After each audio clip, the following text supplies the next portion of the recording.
From the Library of Congress in Washington, D.C.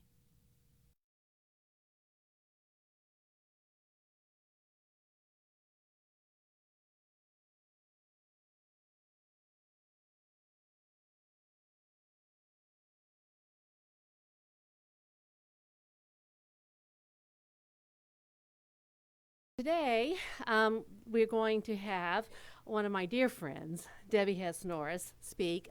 She'll be introduced by Dr. Deanna Markham. Debbie, as you can see, has chosen a typically amusing title for her talk today.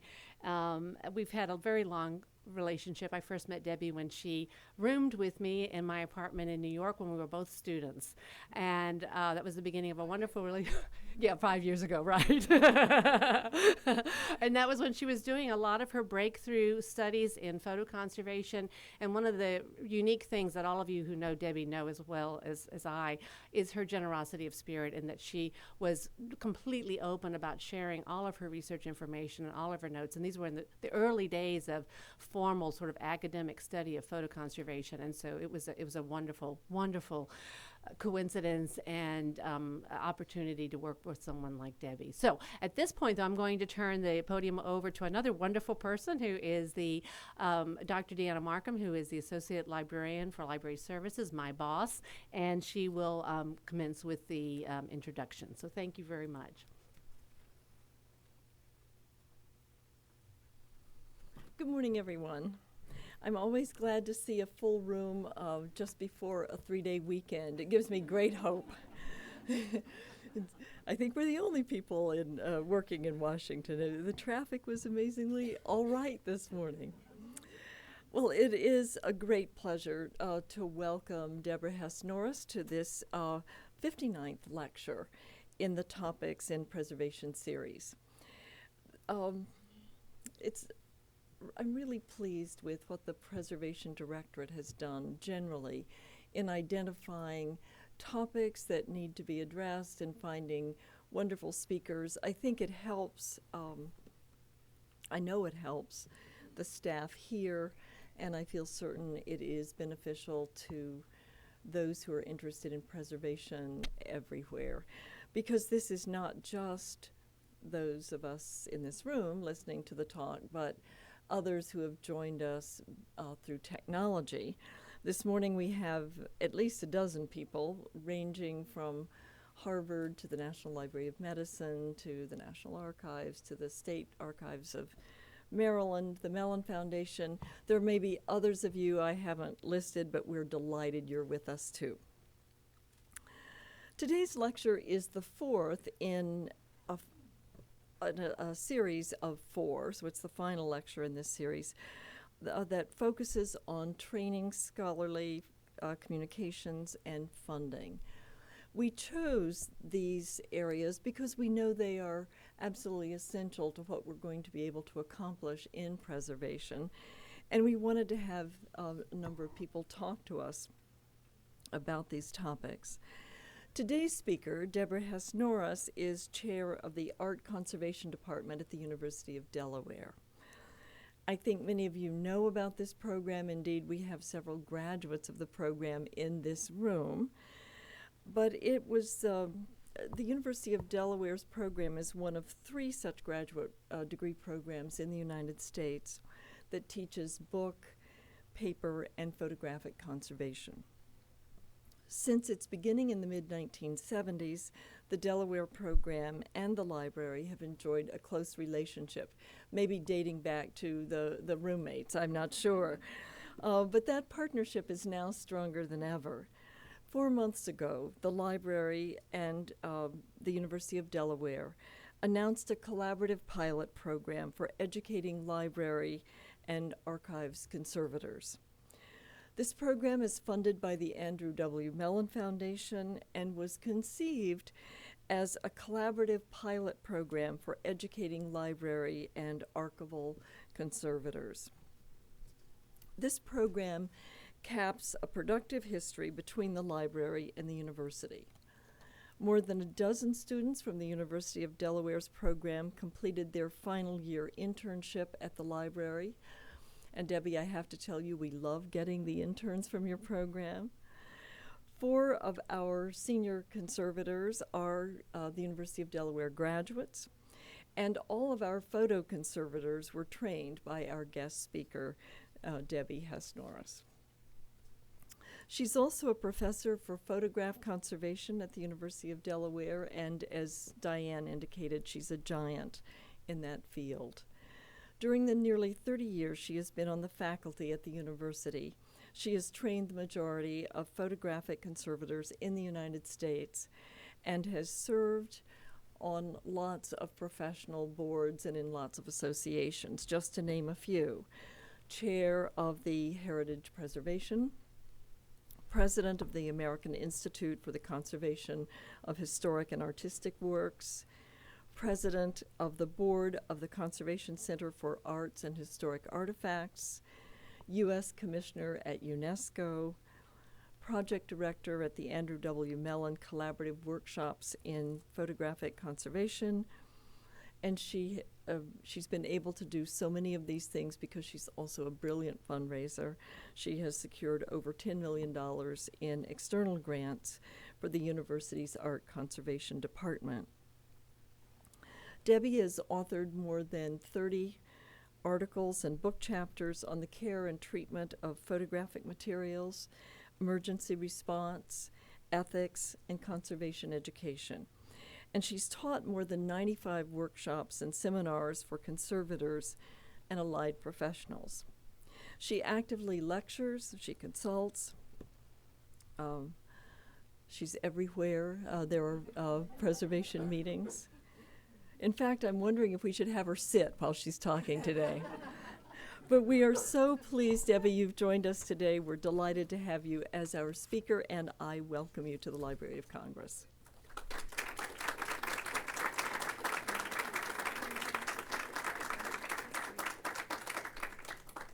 Oh my goodness. Thank you so much. That was such a nice introduction. And but my activities pale in comparison to the activities of our graduates. And everyone in this audience. It's so nice to look out and see so many of my friends and colleagues. I thank you all for coming. I think all of you could give this talk. And but I will move forward, and I'm going to be speaking about, and I want to also thank, okay, let's see, we're going to have a little bit of problem here, but what am I going to do?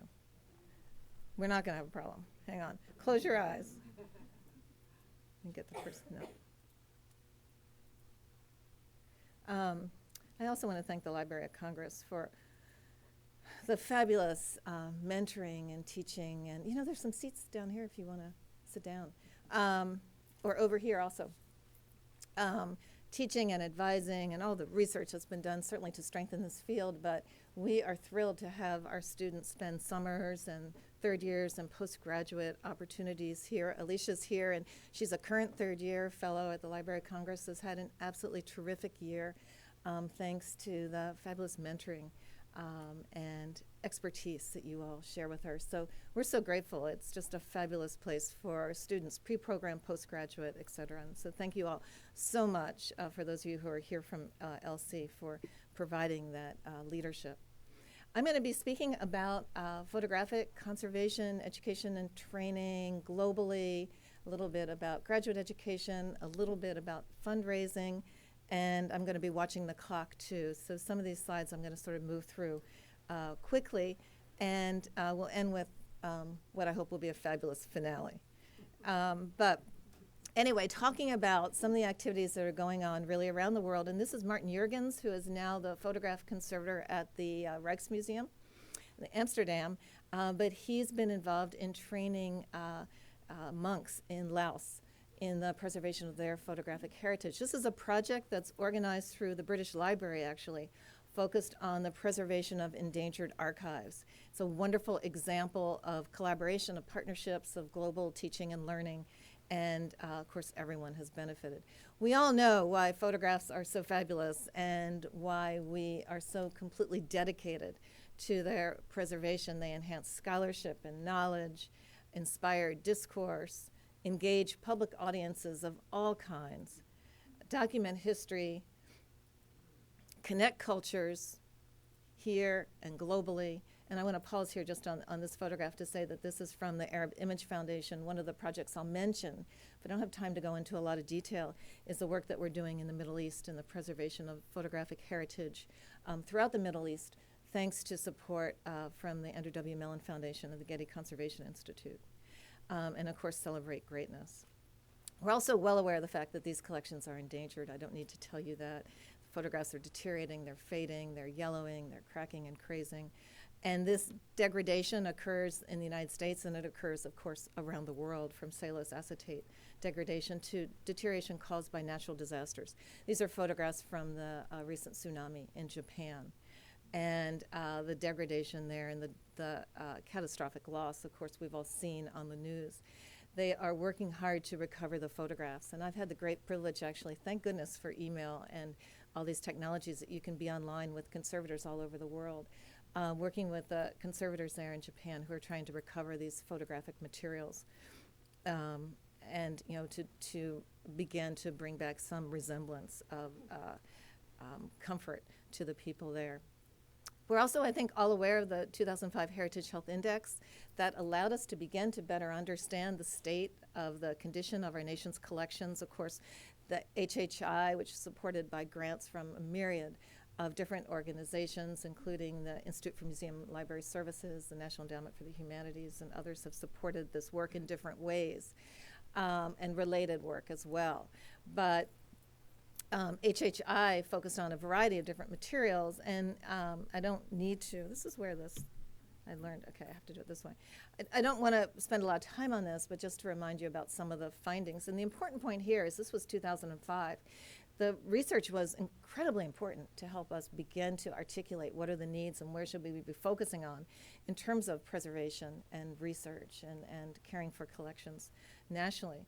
But it's time to begin rethinking about doing this again and sort of looking at how are we doing and how are we doing now versus 2005. And we hope collectively to launch a new HHI and to have the results available by 2014, 2015. And so we can begin to benchmark and see, have we improved in these various areas? But at that time, we certainly learned that 20% of the institutions don't have proper environmental controls. And this includes, of course, we know that this affects all kinds of materials, photographic, from albumin prints to born digital materials. 65 of the collections have been damaged by 65% by inadequate storage. And 80% do not have paid staff dedicated to the conservation and preservation. We hope that when we look at this again, through a variety of initiatives that have been made possible by agencies, foundations, corporations, individuals, sort of working together statewide and nationally, that the numbers will change. But it's important to keep looking at that and using those numbers to educate us and to determine where we should be focusing our energies.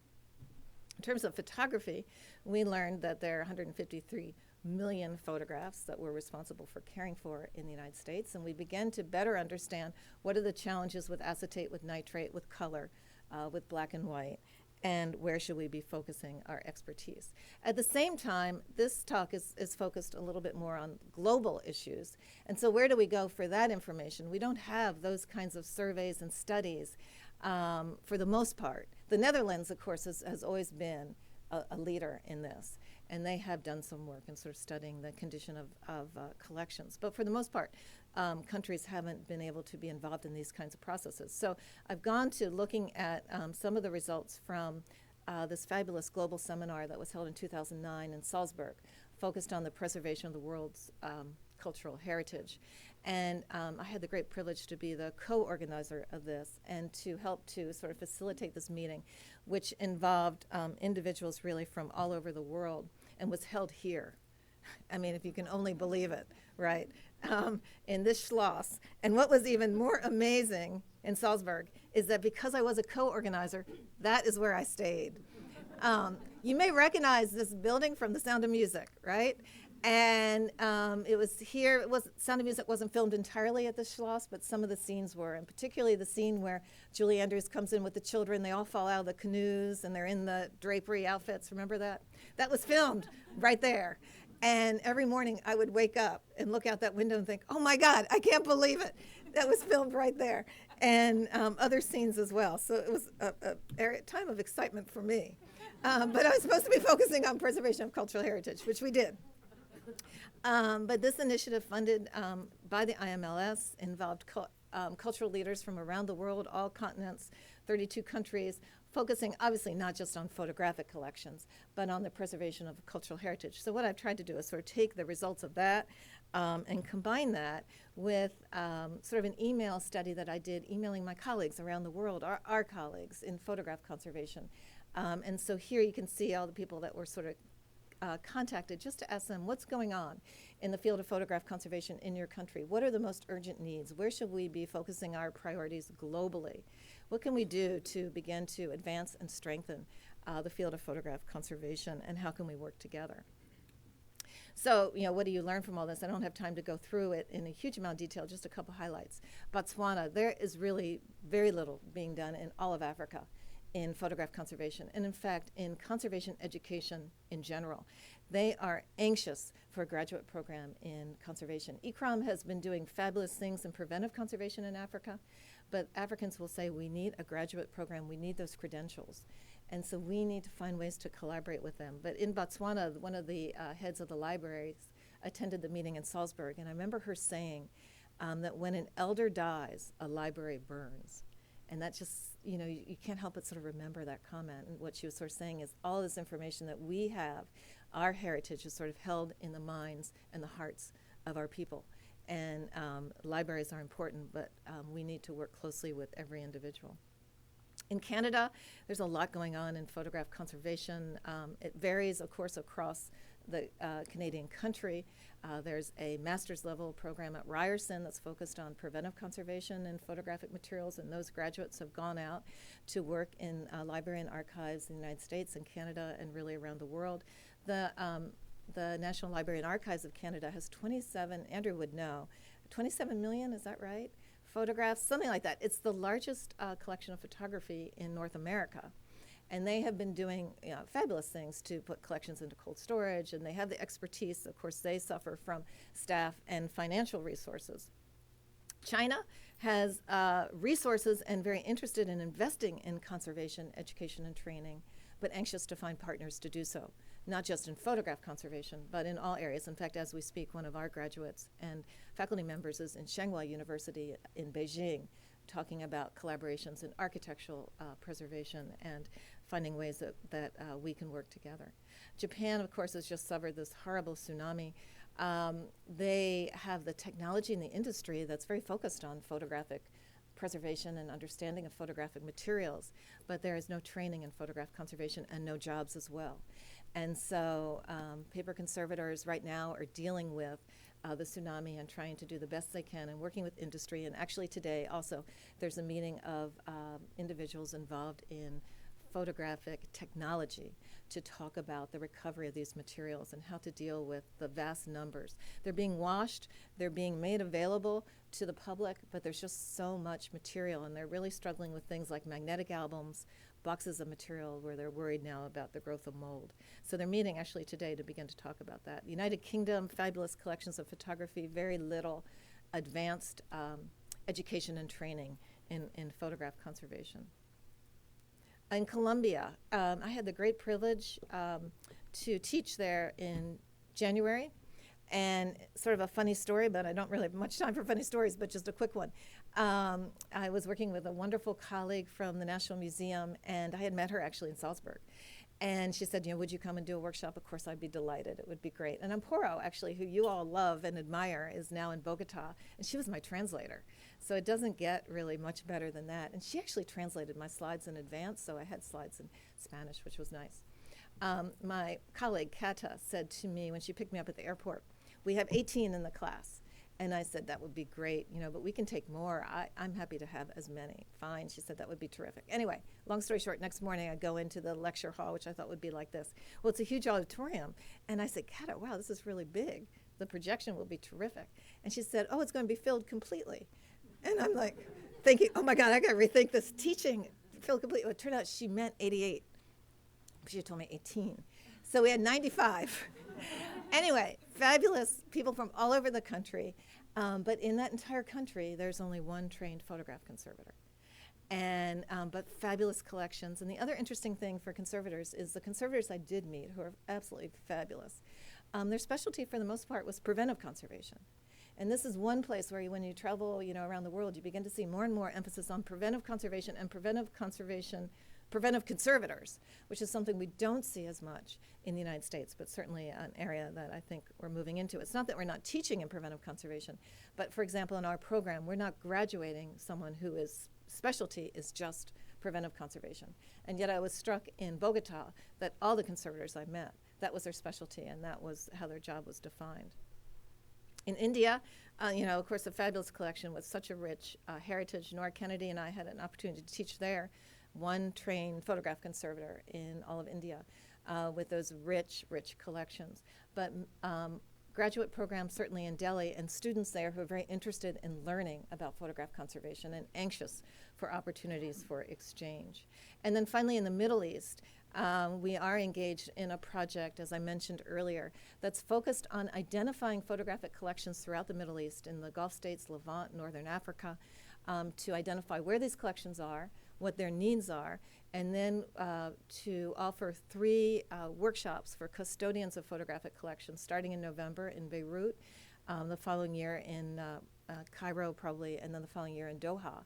And these will be 8-day workshops on the preservation of photographic materials, but we're working with the Getty Conservation Institute. So it's a hybrid training model where those participants then will be connected to the Getty Conservation Institute and individuals there to begin to develop projects on site, and then we'll be brought back together again a year later to talk about lessons learned. So it's an interesting training model that can work really well, because I think many of you have all been involved in education and training, particularly around the world. And what's so difficult is you bring everyone together, but then everyone dissipates and goes back to their institutions faced with all kinds of issues and challenges.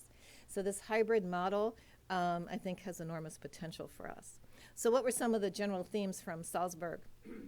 The importance, obviously, to build international connections, which certainly has come out of this, I believe, and always to include both policymakers and the public in everything that we do. We know that knowledge can't be stored in silos. I think we try so hard to collaborate, and we do that effectively with scientists and with archivists and librarians and curators and scholars. But we need to start thinking about material scientists and social scientists and historians, and just broadening the reach. We also really need to think about speaking in conferences that are outside of all those related disciplines. There's a conference, of course, I'd be interested in this, right, on tourism and music in Liverpool in July of 2012. And it occurred to me, because it's all about memory, when they advertise this conference, it's all about memory. It would be a great venue to talk about the preservation of ephemera from musical performances, because that's a whole new audience, people who haven't really sort of thought about those issues. And of course, I have an interest in going to Liverpool. Learning from indigenous people, of course, to keep cultures alive, that we need to work in collaboration with everyone. And of course, we have now the opportunity to use technology in effective ways to help with this kind of collaboration. And that we always have to find ways to cast challenges as opportunities and not as barriers, that we need to compromise, we need to figure out how we can connect to economic challenges in positive ways. We have to be part of the solution. And certainly that is the key, I think, to success in so many ways. Success in fundraising, people don't want to give to a crisis. They want to give to something that's exciting and that they can be a part of. Being part of that solution is really key and important. In terms of education and training in general, what are some of the things that keep coming up as we talk to colleagues around the world? Obviously, one size doesn't fit all. We need to develop training programs that are going to address the needs within a country or within a collection. And there is a real need for these hybrid offerings, I believe, where you can do a workshop, but then you can stay connected in some way. And bring everyone back together again, so you can really solidify these networks. I so wish I could bring everyone back together from Bogota. Even though there were 95 people, we all became very close friends. And the wonderful thing is, not to talk too much about the Beatles, but this is so amazing. The last day, one of the photographers, there's some very well-known photographers, came up to me, and he'd stayed up all night long producing this beautiful cyanotype of the Beatles to give me as a gift. It's just so amazing. But anyway, how do you stay connected? Because that helps to build these networks. So, and of course the need for graduate level degree programs around the world where that's possible. We need to train trainers and avoid colonialism. You know, it's not about us going to these countries, it's about us working together. We learn as much from all of these individuals, certainly, as they may learn from us. And then, of course, focusing on those who are responsible for photographic materials. The conservators, certainly, but curators, archivists, and librarians. And this is a photograph from Erbil, Iraq. We have been involved in a fabulous program there with the State Department, with the State Board of Antiquities in Baghdad, and with the Kurdish regional government, with the University of Delaware, Winter, and the Walters. So it was sort of the partners to begin with. It's now expanded beyond that. To train the Iraqis in the preservation of their cultural heritage in a facility in Erbil, which was a demolished library that actually was reconstructed through, you know, everyone's work and sort of imagining what this could look like, and is now the most beautiful facility with conservation labs to die for, classroom space, documentation, and then a whole dormitory on the other side where students can stay, so that they aren't having to, you know, travel from Baghdad, which is complicated, as you can imagine. And they stay for a 6-month training period. Our academic director is Jessie Johnson, who some of you know from National Museum American Indian, and she's back. We've just gotten another grant from the State Department to continue that work this year, 2011, and has a whole group of Iraqi students. We've trained 34 students so far, and we're focused on master trainers because we have to build capacity, obviously, in Iraq. Again, it's not about us doing the teaching. What's interesting from a photographic conservation point of view is that this was never imagined to be training in photograph conservation. It was really archaeology, historic site preservation, preventive conservation. And we just got an email this week saying we really need training in photograph conservation and in manuscripts. And there's an opportunity for Library of Congress to be part of this as well. But it's a great initiative, and we're focused on building that capacity. Using social media, I mentioned before, opportunities for translations where possible. We translated a fabulous article actually by Susie Clark in the United Kingdom on preservation of photographs into Arabic, and then made that available on the web. And of course, you're all aware of the emergency response wheel through heritage preservation, and that now has been translated into 7 languages, Larry.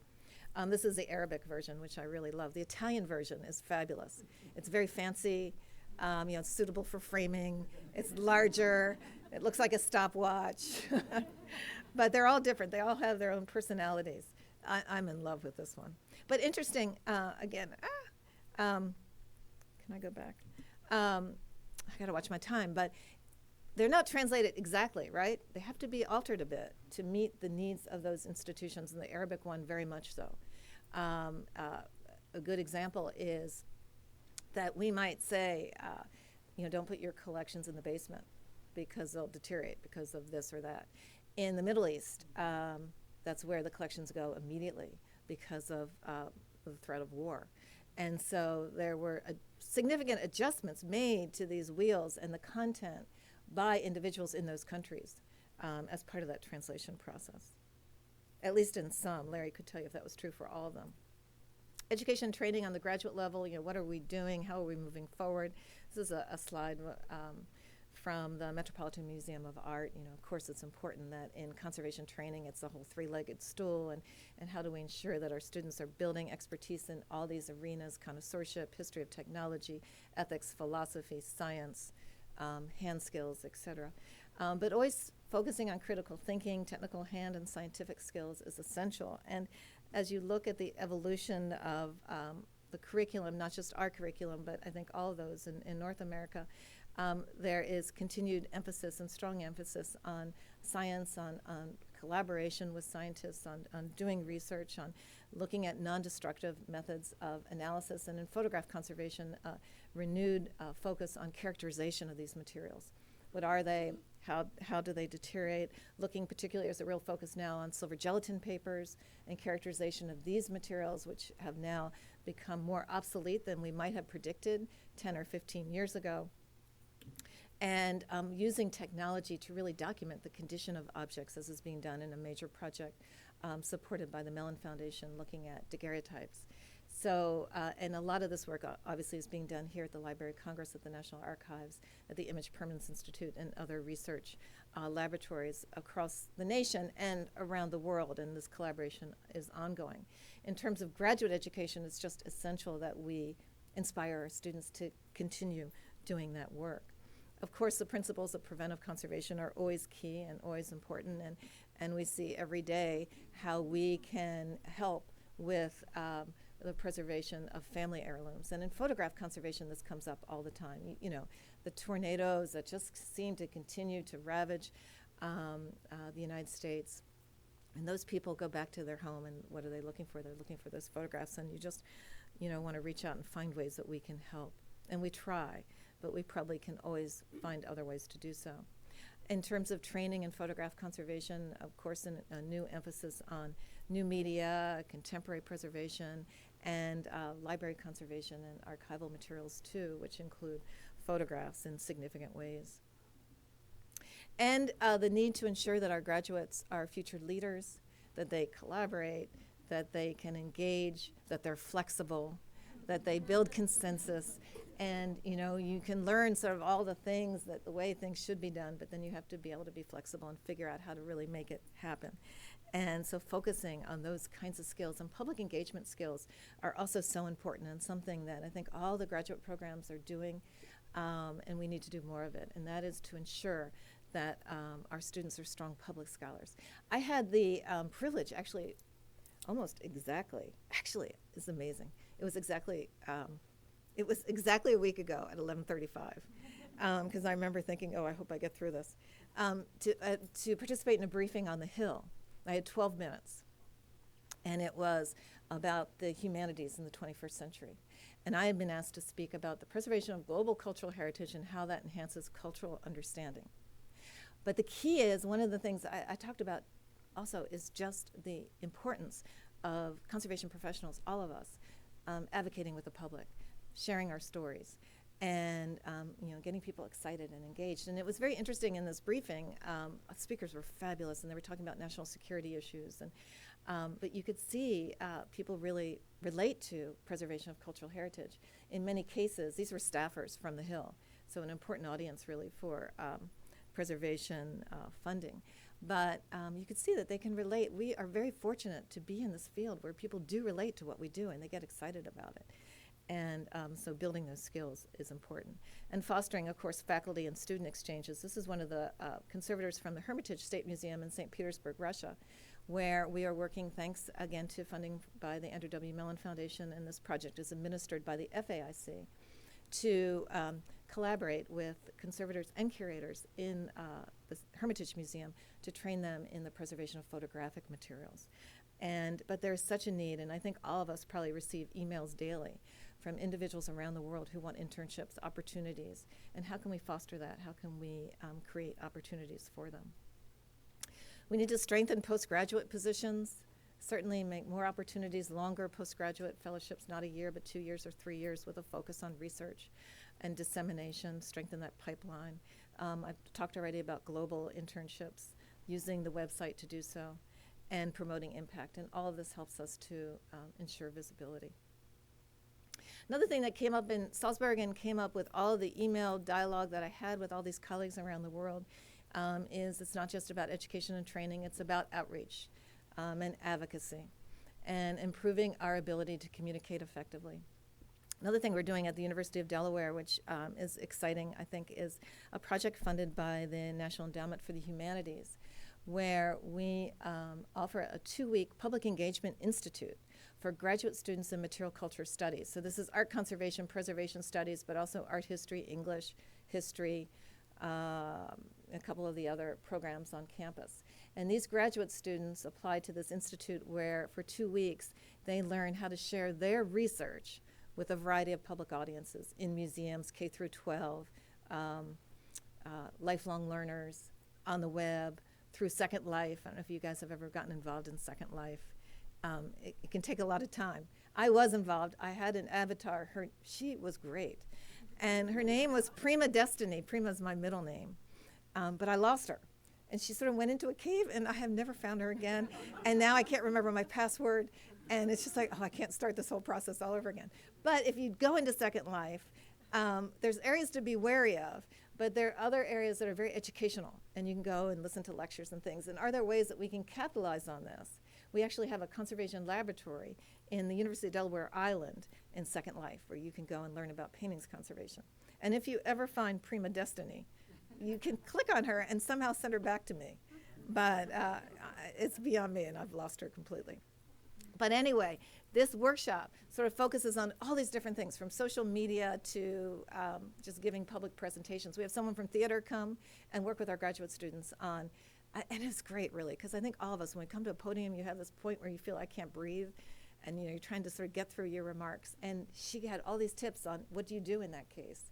How do you exercise your diaphragm so that won't happen? And anyway, it was really fabulous. And we need to do more of that so that everyone is very engaged in public speaking. The public won't seek out conservation. We need to seek them out. And then finally, another theme that came up time and time again, not just related to, obviously, to photograph conservation, but is the importance of collaboration. None of us can do this on our own. We need to sort of work together, move beyond our comfort zones, collaborate with institutions, with individuals, and that's really the great reward, I think, in the field of conservation, is connecting people and opportunities to work together towards the preservation of global cultural heritage. And this came up time and time again. Here's just sort of my own thinking on combining all of this: visibility, collaboration, and fundraising. And sort of how do you do it at the graduate level? I sort of made this up, but this is in my mind sort of what I try to do. If you can document student success, faculty accomplishments, alumni accomplishments, and that's the visibility part.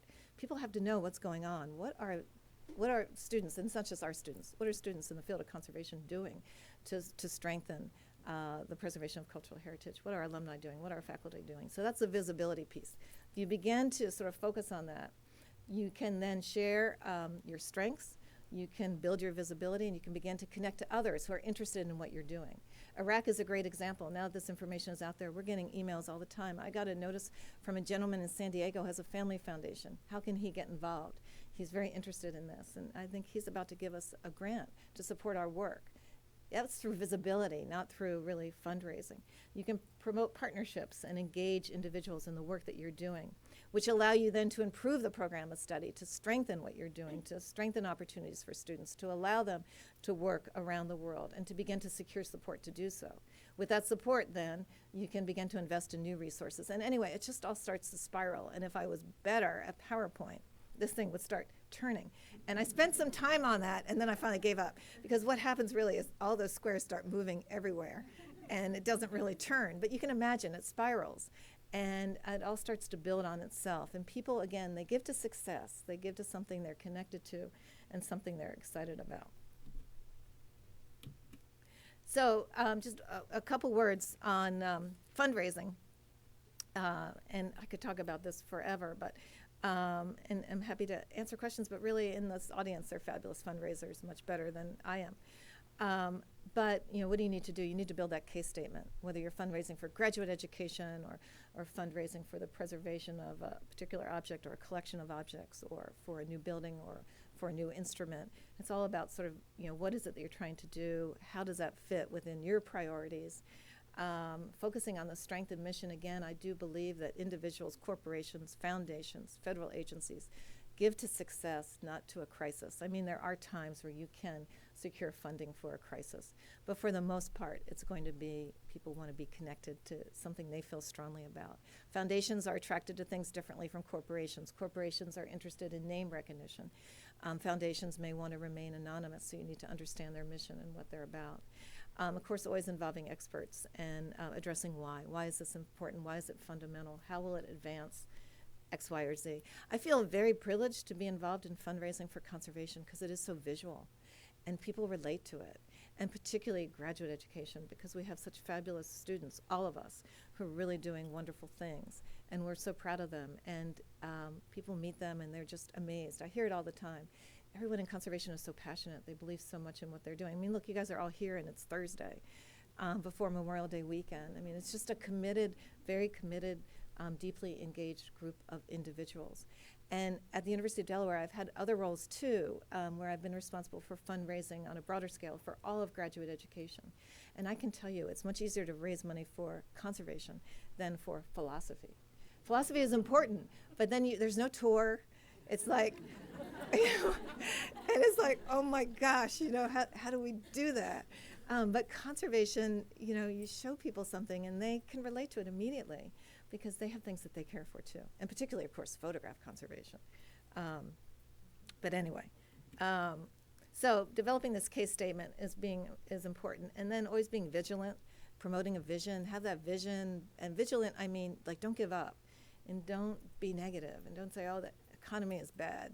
There's just nothing to be done. There's no money to be raised. That's not true. We continue to secure funding for projects. Project-specific funding is still certainly available. Emphasize value and significance. If it's for photographic collections, why are they important? Why are they significant? And what will result from their preservation? You can use data to verify sort of what you're doing. You can look at the Heritage Health Index and benchmark your institution against that data. You can look at the research that's being done here at the Library of Congress or the Image Permanence Institute to attest to the urgent need for the preservation of those materials because they must be stored at this environment or that environment, or these will be the results. Again, all of this research funded through generous grants from federal agencies, from foundations, corporations, and individuals as well. Capturing the visceral, of course, is just relating to people in ways that we can do in conservation very easily, using visuals and social media. And in terms of photograph conservation, but also in graduate education too, you just have to have in your mind a whole number of different projects that cost different amounts, that are different in scope and different in time frame, so that if you're talking to individuals, if they're not interested in X, they might be interested in Y. And so you have to have a sense of that. But you also have to be careful that you're not fundraising for something that's really not a priority.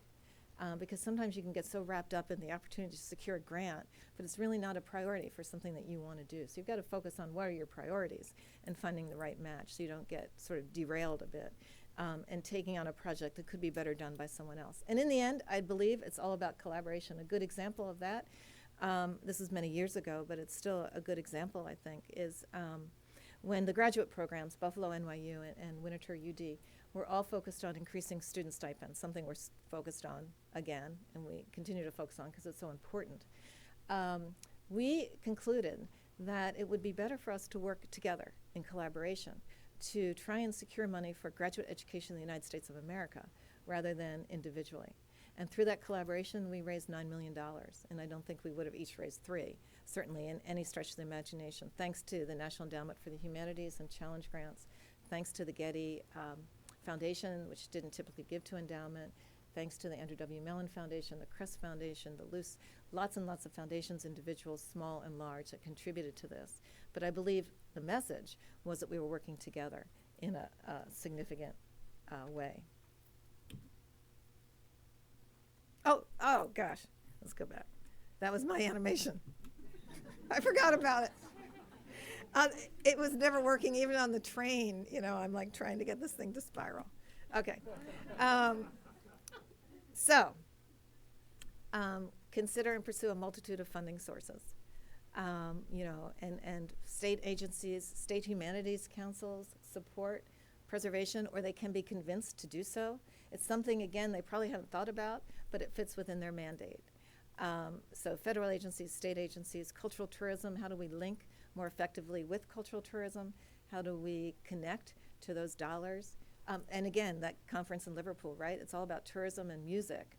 But we have a connection there.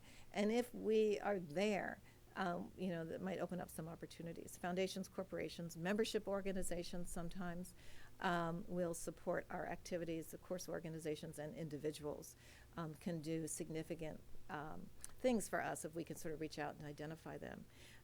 By the way, I was handing out buttons that our students made for the student conference, which we hosted in April, which say, ask me about art conservation. And I've got a bunch of them, so if you want them, I'm going to give them out at AIC. But if you'd like one, you're certainly welcome. And I try it to wear it and just see what happens, and people do stop. You just have to be very careful. I have to. You guys don't. Not to talk too long. Or you're going to, reverse any potential strength that button might have created, right? But just really quickly, when they say, what is art conservation, you can sort of tell them. So, and you might find, you never know. I did have an experience last year in Washington. I was at a meeting talking to a woman associated with UNESCO, and I was just happened to talk about our graduate students and what they're doing and working around the world. And she said to me, this has never happened, she said, I'd like to write you a check. And I was like, you would? She said, for $1,000. She said, you're so passionate and what your students are doing is so important. I'd like to support it in some way. So that can happen. Ideally, in all different venues. You just need to share your passion, and you guys all have it much more than I do. So finally, what are some case statements for photographic materials? We understand the world through our images. We're at risk of losing our history that defines our community. These are things that resonate with people or our era. Photographs of George Harrison. This is a photographic album that was assembled by a woman in Liverpool, we believe. And she just took these pictures right off of the TV. She had 4 pages, one for each Beatle. She never spelled television the same. And my students had problems with that. And, I just felt like I channeled her. And I said, she wasn't focused on that. This was not important to her. She also really loved George because his album had like 87 photographs in it. And like 82% were of George Harrison. Here's another one. This is a great treatment. I can't talk about it now. But this was the main picture in the album. Here she is, we believe, with George Harrison. Pat Hodgins. Photographs expand our understanding of the world. I love this picture. This is from Japan, actually, and it's the recovery of these photographs. And so for me, it's a real picture of hope. It's a little hard to see, but you see it's just the sink, and then all those photographs are sitting out there. What they're doing now is just washing all these photographs. Of course, they're discovering them many, many miles from where they probably were lost originally. And originally what they were trying to do is just wash all these materials, working with volunteers, and then making them available to the Japanese to come and sort of sort through. But now I understand from my colleagues just last night that it's become overwhelming, really, in terms of the numbers. And this is where they could actually use your help. If anyone has thoughts on mold and mold mitigation practices that might be useful in this situation, they're trying to figure out, now what do we do? Because we cannot wash and air dry all these materials. And they said that the problem really is with those magnetic albums particularly. And also in Japan, there's a tradition of having in one of the main rooms large color photographs framed directly against glass. So they're having real problems with those images when they're being discovered. So your advice, I'm sure, would be very welcome in that regard.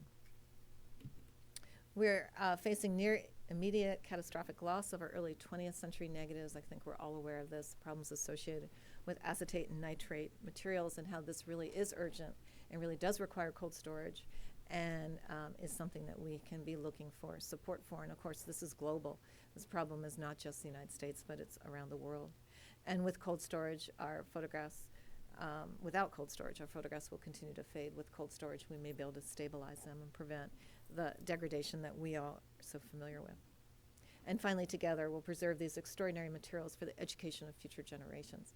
That whole idea of building case statements that immediately engage an individual and the next generation in education and training is really important. Foundations are really interested in that as a mission, education and training, working within their communities or more broadly, and finding that case statement that resonates.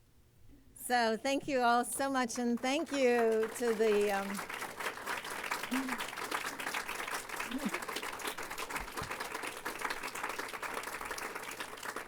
thank you to the Library of Congress. It's really a pleasure to be here again and to be among so many friends who are doing such important work, and to end with the Beatles.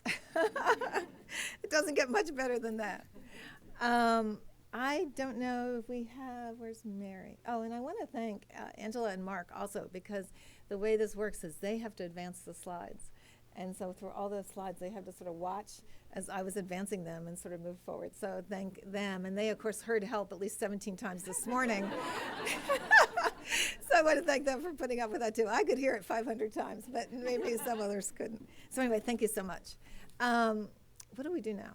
Can I take questions? Okay. So are there any questions, or more importantly, comments or thoughts on what we can do to help in Japan or other countries?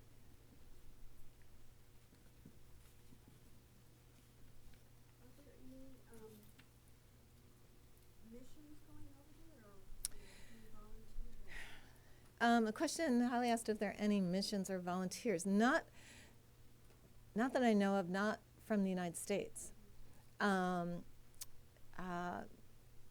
But I don't know. Does anyone know if there's anything? Yeah. Right after the tsunami, I wrote and then followed up with a phone call to Dr. McGow, who is the director of the National Biolibrary, and asked how we might be helpful. And he has responded saying that for the moment they're only focused on human safety and welfare, but they are going to come back to us at some point with some specific ideas of what we could do to help ensure that. And if I could follow up on that, the Library of Congress has allowed our webpage on emergency salvage to be translated, and that has been translated, and it's now, yes, it's Japanese, and so it's now on sites there accessible. I know that. I mean, I actually was surprised when I had heard that they were working on the photographs, because of course we all thought that the focus wouldn't be on that now, but it's clear why it is, and there was such an interest, and they were surprised at the numbers of photographs that were being discovered, and that has appeared in Wall Street Journal and other articles as well. And so I do think the conservation community has been good to try and respond as much as they can online, but in terms of actually going there, I don't know. There is, I wish I could think of her last name. There's a conservator from Japan who's coming to AIC, Yoko. Does anyone know Yoko? She's coming, and I was hoping there'd be a chance for her to sort of talk about the experience, but I don't know if that's going to be possible because that's next week. But yeah, there's just all these disasters, and how do we most effectively respond? We've talked about this a lot through AIC, through Heritage Preservation, through IIC, through ECROM. Are we prepared as a conservation community, and how can we assist in the best way possible?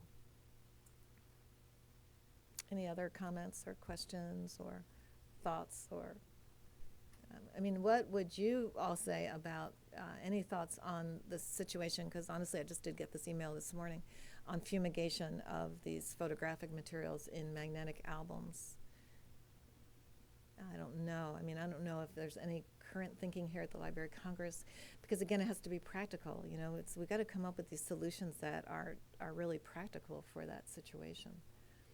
And fumigation or gamma radiation, I don't know if that would work either under these conditions. At least that's a bulk process, but if they're in the magnetic albums, Yeah. that's just going to possibly be more problem. Yeah.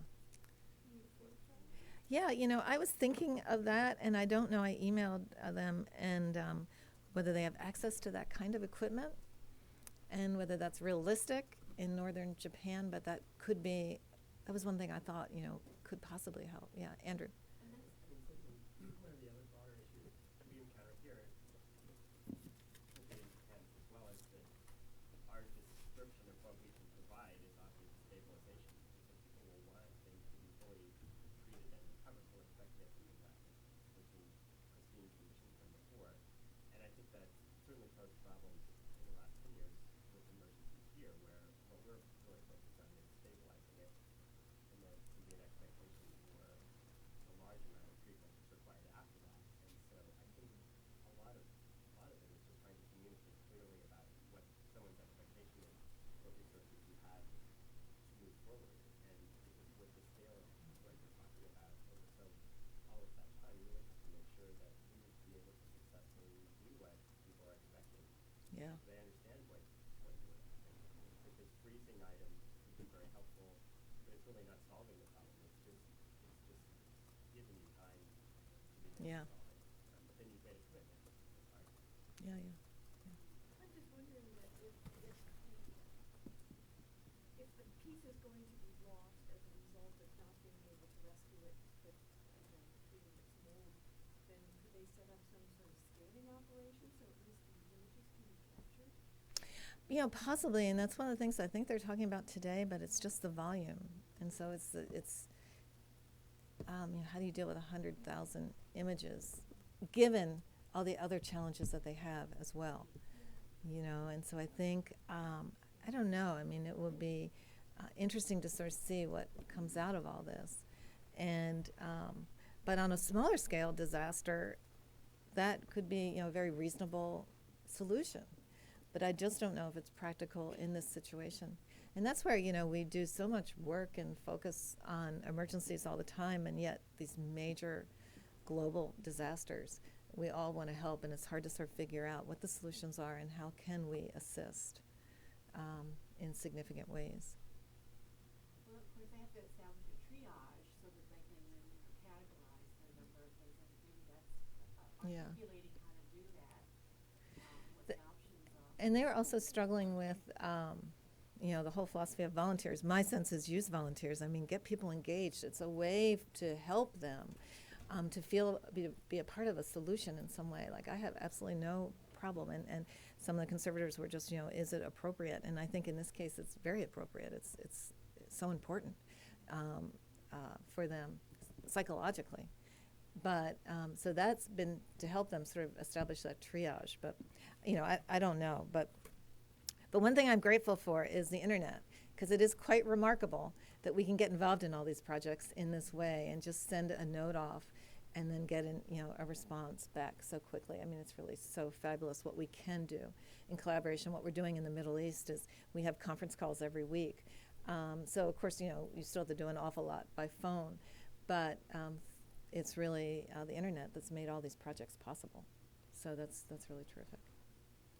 Any other thoughts? You guys probably want to get to lunch or maybe to your long weekends. What about with these tornadoes recently in the U.S.? Is there a team that has been put together to give advice? I'm going to let Larry answer that. Yeah, we've been working with AIC and monitoring the situation. As far as collecting institutions,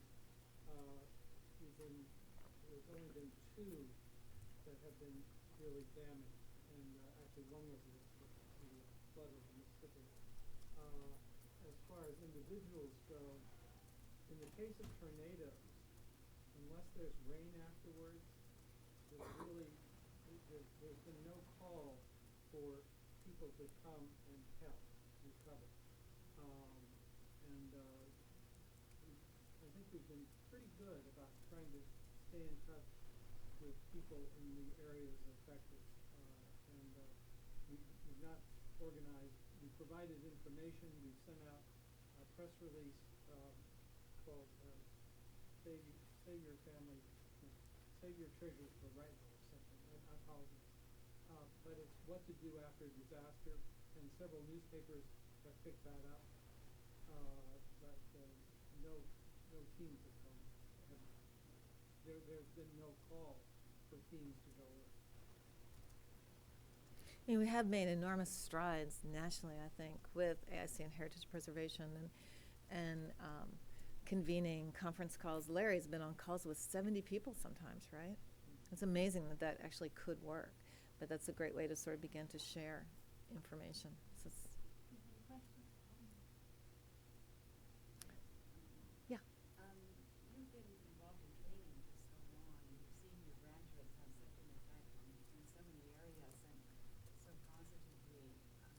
What is the future looking like for people going into photographic preservation today? Are they getting the support that they need, and are they finding places to apply all of these skills that are so carefully treasured? That's a good question. Should I repeat that?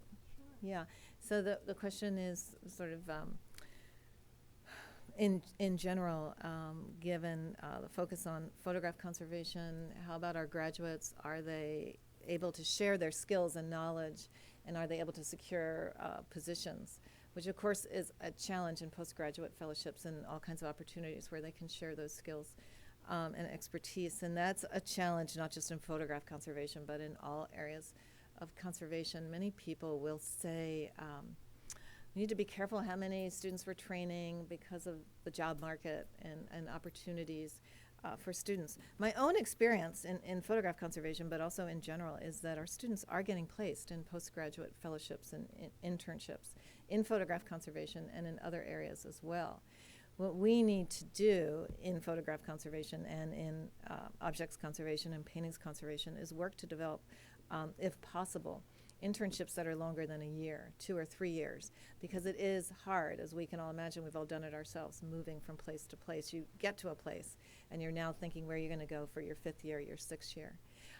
And we need to start thinking about how we can leverage something like the Crest Conservation Fellowships, which are 1 year, with funding from the Mellon Foundation perhaps, or another foundation, or another organization, or an individual, to make that a 2-year opportunity.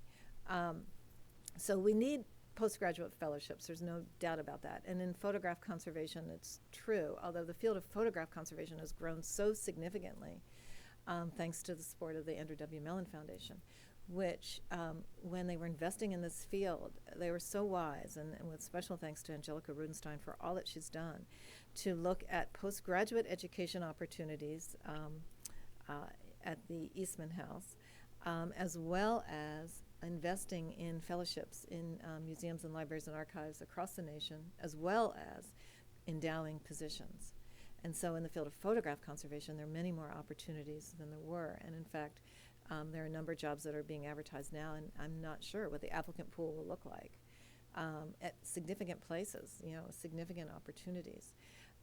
There will be applicants, but there are great opportunities in photograph conservation. But a lot of that has to do with this investment that the Mellon made many years ago to create a variety of jobs and postgraduate fellowships, and to really build that pipeline.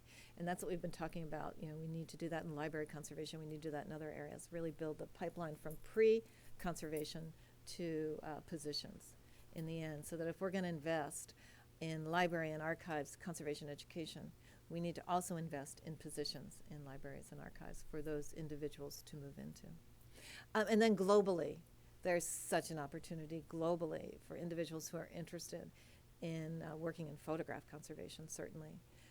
Arab Image Foundation would love to have a postgraduate fellow. So there's all these opportunities as well. So they're doing, I think, they're doing fine. Our challenge as educators is to be sure that they're well prepared and that we're meeting the needs of the field, and that has to be done collectively. So we need to know from our colleagues, what else should we be doing in terms of education and training for our students. Of course, it's only 3 years, and so it's lifelong learning. We're all committed to that. But are there key skills, knowledge areas, or competencies that we need to focus on that we're not? And so we can adjust our curriculum. Unfortunately, my inclination, as my students will know, is just to add on, because there's always the evening and the weekends, and we can just add that in. But that's not a good solution. So we have to constantly reevaluate what we're trying to do in our curriculum, so that our students are well prepared to take advantage of these opportunities to share their knowledge. Thank you very much. This has been a presentation of the Library of Congress. Visit us at loc.gov.